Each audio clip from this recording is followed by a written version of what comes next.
मेरे YouTube channel नाथ M classes में आप लोगों का स्वागत है। मेरा YouTube चैनल है साथियों नाथ एम क्लासेस। बच्चों, कल जैसा हमने पढ़ाया था आज उसके आगे देखिए।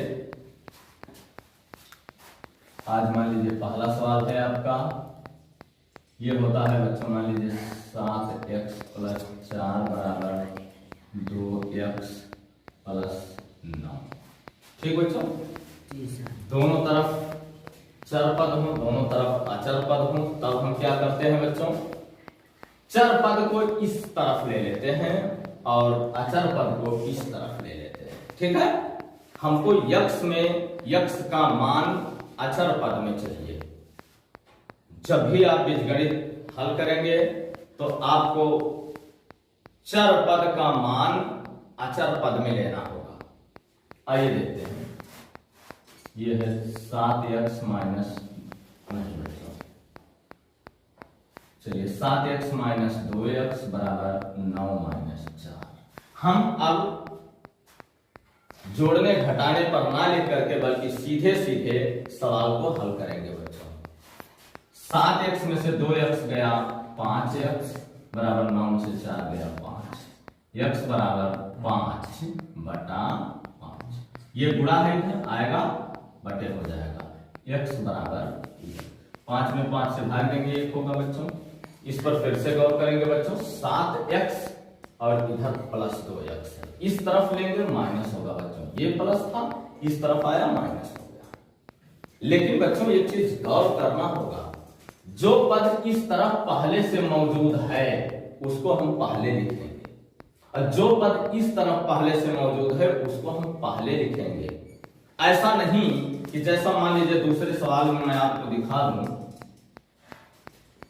3x + 2 =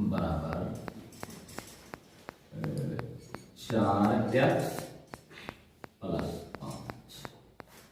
ठीक है बच्चों, ऐसा हम नहीं करेंगे कि इसको इस तरफ लाएंगे तो 4x ज्यादा है तो हम 4x पहले लिख के 3x घटा लेंगे, ऐसा नहीं करेंगे बच्चों।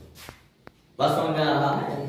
या आइए देखते हैं, इसको लिखेंगे 3x इधर पहले मौजूद है, 3x हम पहले लिखेंगे -4x = 5 - 2। अब ये बच्चों 3x में से 4x निकालेंगे तो माइनस ज्यादा है ना, माइनस का चिन्ह लगा करके 4 में से 3 गया 1 हम लिखेंगे नहीं और ये हो जाएगा 3। बच्चों ये ऋणात्मक है, इसको हम धनात्मक कर लेंगे। x बराबर, अगर हम इसमें -1 से गुणा करते हैं तो ये धनात्मक हो जाएगा। लेकिन जो काम हम करेंगे, हमने पिछले वीडियो में बताया था बच्चों, चाहे समीकरण में चाहे जो भी काम करेंगे दोनों पक्षों में करेंगे। अगर -1 से गुणा करते हैं ये धनात्मक हो जाएगा और ये ऋणात्मक हो जाएगा। बच्चों इस चीज को मैं विस्तार से पढ़ाऊंगा, लेकिन जब मैं परिमेय संख्या आप लोगों को पढ़ाना शुरू करूंगा तब। ऐसे ही जाने रहिए बच्चों कि अगर इधर माइनस है तो इधर प्लस है, ये माइनस कर लेंगे, इसको धन कर देंगे। ठीक है बच्चों, मान लीजिए हमारा तीसरा सवाल है कि 7x + 8 = 5x + 6। ठीक बच्चों, अब फिर चर पद को इस तरफ अचर पद को इस तरफ लेंगे बच्चों। 7x - 5x = 6 - 8। 7 में से 5 गया 2x ना बच्चों, ये 6 ये -8 अरे -2 होगा बच्चों। 6 में से 8 जब घटाएंगे तो 8 ज्यादा है, ऋण का चिन्ह रख करके 6 में से 8 में से 6 गया 2 लिख देंगे। ठीक है बच्चों, x बराबर -2/2, 2 1 अन्य, ये -1 होगा, x बराबर -1 बच्चों ये आंसर होगा। अब हम इसमें कुछ नहीं करेंगे, चूंकि हमें ये चर पद हमेशा धनात्मक होना चाहिए, हमें धनात्मक मान लेना होगा बच्चों। भले इस तरफ माइनस हो जाए इस तरफ प्लस हो जाए, लेकिन ये हमेशा धनात्मक होना चाहिए। बात समझ में आ रहा है बच्चों? ये सवाल नोट करेंगे, चाहे स्क्रीनशॉट से नोट करें या वीडियो रोक के नोट करें। ये चीज बच्चों समझ में आया कि नहीं आया? अगर कहीं कोई दिक्कत होती हो तो हमको बताइए। कोई दिक्कत नहीं है ना? आइए अगले सवाल पर आते हैं।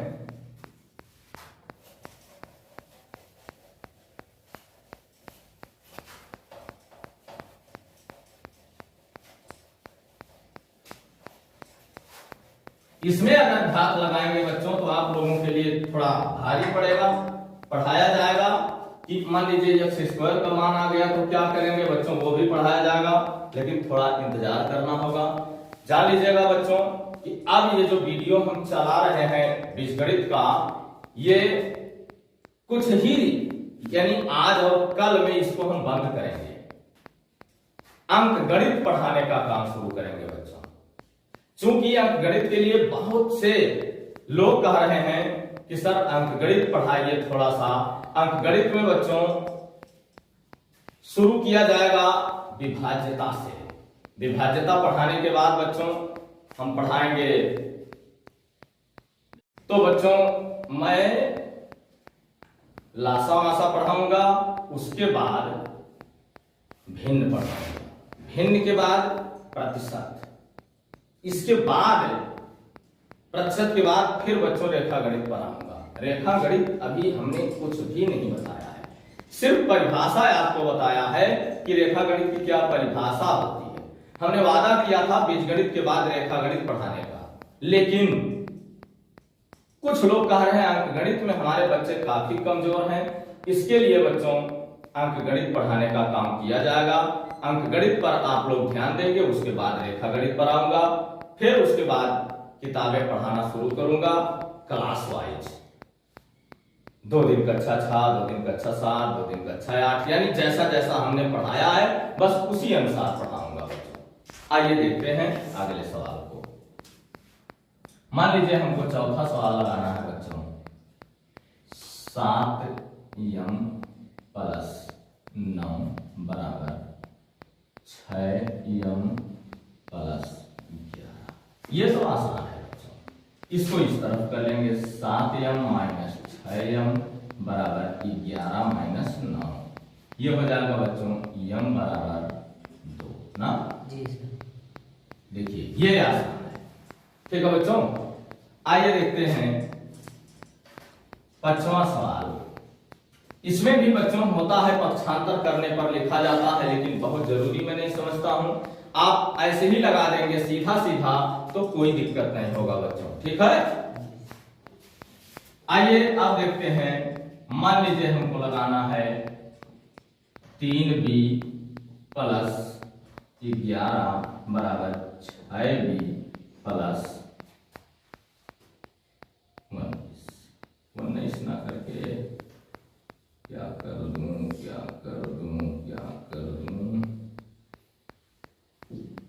20 कर देता हूं। चलिए पक्षांतर कर देते हैं। यह हो जाएगा 3b - 6b बच्चों बराबर ये 20 - 11। ठीक बच्चों, ये हो गया -3b बराबर 9। b बराबर 9 बटा -3 कर लेंगे बच्चों। b बराबर 9 में हम 3 से भाग देंगे तो 3 × 9 और 3 × 3 = 9, लेकिन इस माइनस का प्लस से जब भाग करेंगे -3 होगा बच्चों। ये आंसर आपका होगा, ठीक है। किसी धनात्मक संख्या में अगर ऋणात्मक संख्या से भाग दीजिए तो उसका जो मान आता है बच्चों वो ऋणात्मक ही आता है। धनात्मक संख्या में अगर ऋणात्मक संख्या से गुणा करते हैं तो उसका मान बच्चों ऋणात्मक संख्या आता है। बस समझ में आ रहा है। तो ऐसे ही हम धनात्मक संख्या में ऋणात्मक संख्या से भाग दिए, इसके लिए ये -3 आया बच्चों। इसके बाद मान लीजिए हमको छठा सवाल लगाना है। 7y + 24 बराबर 12y + 5। ठीक है बच्चों, चलिए देखते हैं। 5 ना बल्कि 4 नहीं तो कटेगा नहीं बच्चों। अभी ये हो गया 7y - 12y बराबर 4 - 24। ठीक बच्चों, ये हो जाएगा माइनस ज्यादा है, माइनस का चिन्ह रख के 12 में से 5 गया, अरे 12 में से 7 गया 5 बराबर ये हो जाएगा बच्चों माइनस 20। माइनस ज्यादा था 24 में से 4 निकाल दिए। अब ये बच्चों है y बराबर माइनस 20 बटा माइनस 5। y बराबर बच्चों जब हम ऋण संख्या को ऋण संख्या से गुणा करते हैं तो उसका मान धनात्मक होता है। और यही बिल्कुल क्रिया है उसमें भी कि अगर हम ऋणात्मक संख्या में ऋणात्मक संख्या से भाग देते हैं तो उसका जो मान आता है वो धनात्मक होता है। ठीक है बच्चों, आइए देखते हैं। तो 5 चौका 20, 4 हम लिख लेंगे बिना चिन्हों का ध्यान दिए, लेकिन बाद में हमको देखना होगा कि ऋण में ऋण से हमने भाग दिया है तो इसका मान धनात्मक होगा बच्चों। ठीक है, बात समझ में आया? बस ये आंसर हो गया बच्चों। ठीक है, यहां पर देख लीजिए हमने धनात्मक संख्या में ऋणात्मक संख्या से भाग दिया था तो इसका मान ऋणात्मक आया था। अब हमने ऋणात्मक संख्या में ऋणात्मक संख्या से भाग दिया है तो इसका मान धनात्मक आता है। ठीक है बच्चों, कोई दिक्कत नहीं है। बच्चों इसको नोट करेंगे आप स्क्रीनशॉट लेके या वीडियो रोक के। आइए बच्चों अगला सवाल देखते हैं।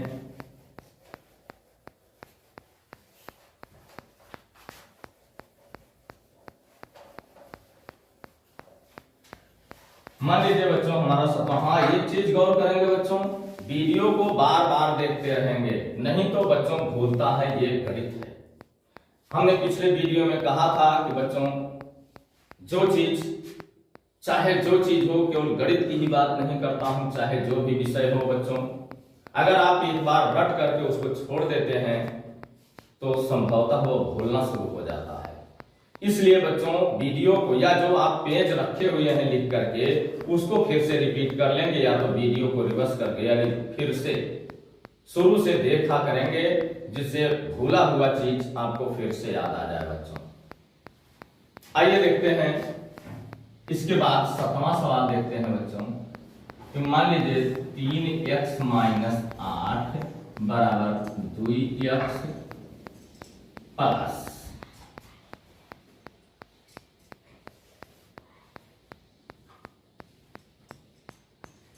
कुछ भी कर लीजिए, 2 कर दीजिए। चलिए पक्षांतर करते हैं बच्चों। 3x माइनस 2x, ये इधर जाएगा माइनस होगा बच्चों, बराबर 2। ये माइनस 8 है, इधर आएगा बच्चों प्लस हो जाएगा ना। ये बचेगा बच्चों 3 में से 2 गया, एक भी गणित में हम लिखते नहीं है बच्चों, और 8 2 10।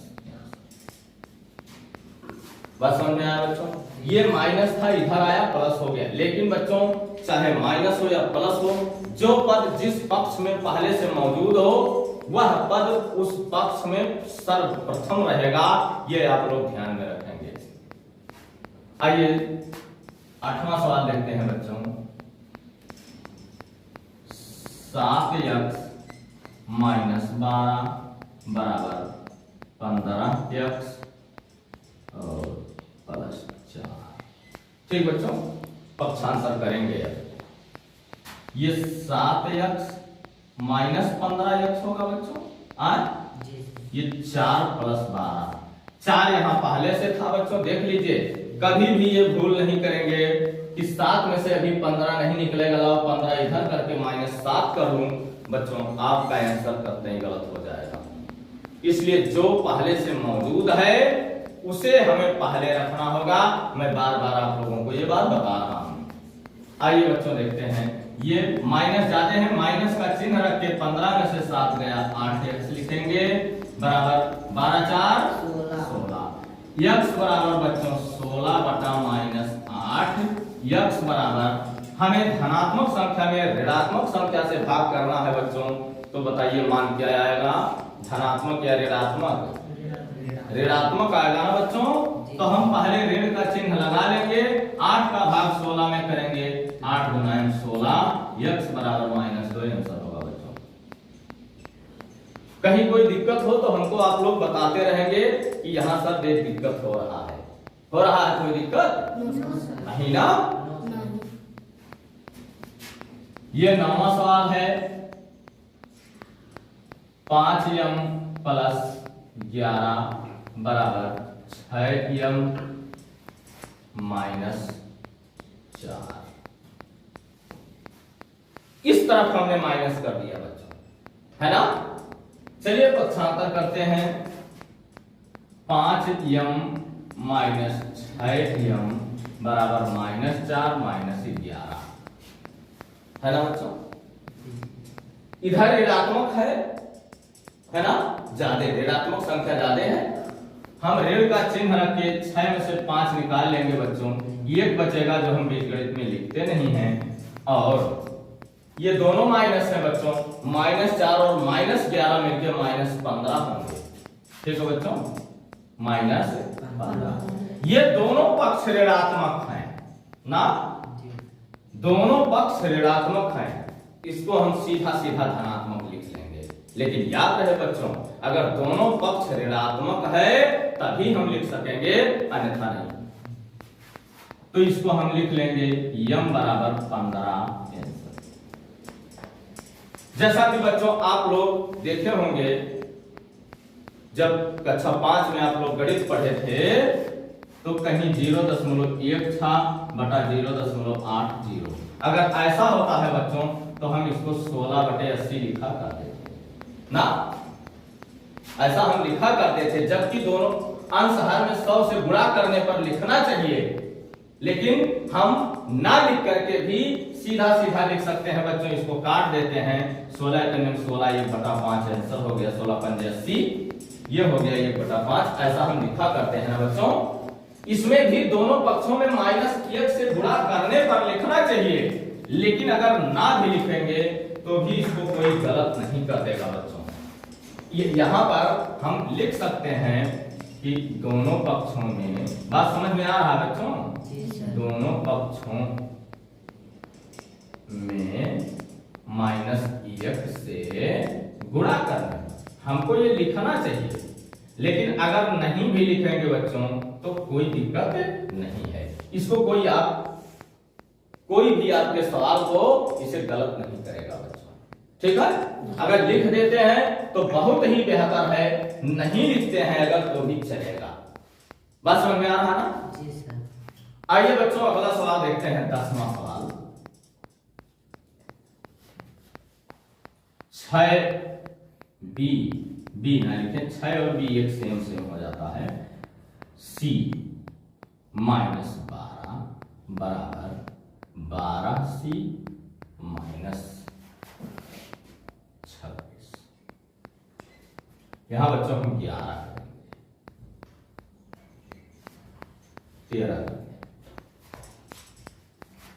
चलिए आते हैं,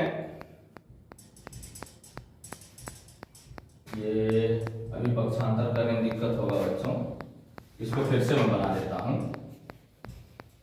अभी आपको मैं ये नहीं सोचता हूं कि मान भिन्न में आए, ठीक है, मैं सोच रहा हूं मान पूर्णांक आए।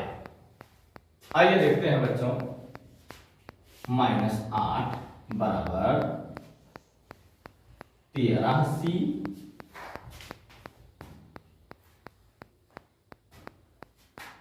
+20। ठीक बच्चों, चलिए पक्षांतर करते हैं। 6c -13c बराबर 20 + 8। ये बच्चों माइनस है, 13 माइनस ज्यादा है ना, -13 ज्यादा है, तो हम माइनस का चिन्ह लगा के 6 घटा लेंगे, -7c होगा बच्चों बराबर 28। c बराबर 28 बटा -7। c बराबर धनात्मक संख्या में हम ऋणात्मक संख्या से भाग करेंगे बच्चों, तो ये मान ऋणात्मक आएगा, ऋण का चिन्ह लगा लेंगे। 7 चौक 28 4 होता है बच्चों, ये हमारा आंसर होगा। बात समझ में आया बच्चों। इसके बाद अब मैं हो सकेगा तो बीजगणित रोकूंगा कल से बच्चों। जो मैंने पढ़ाया है मुझे याद रहेगा, मैं कहां से पढ़ाया हूं, आगे कहां से पढ़ाना है हमको, ये मुझे याद रहेगा बच्चों। मैं कल से जो मैंने कहा है विभाज्यता कल पढ़ाऊंगा, कल विभाज्यता पढ़ाऊंगा बच्चों, ठीक है। विभाज्यता आराम से आप लोग देखेंगे। इसके बाद लासा मासा पढ़ाऊंगा, छोटा छोटा पहले, फिर और बड़ा करूंगा बच्चों। इसके बाद भिन्न पढ़ाऊंगा। अब भिन्न के बाद सरलीकरण वगैरह तमाम सवाल होते हैं, उसको पढ़ाया जाएगा।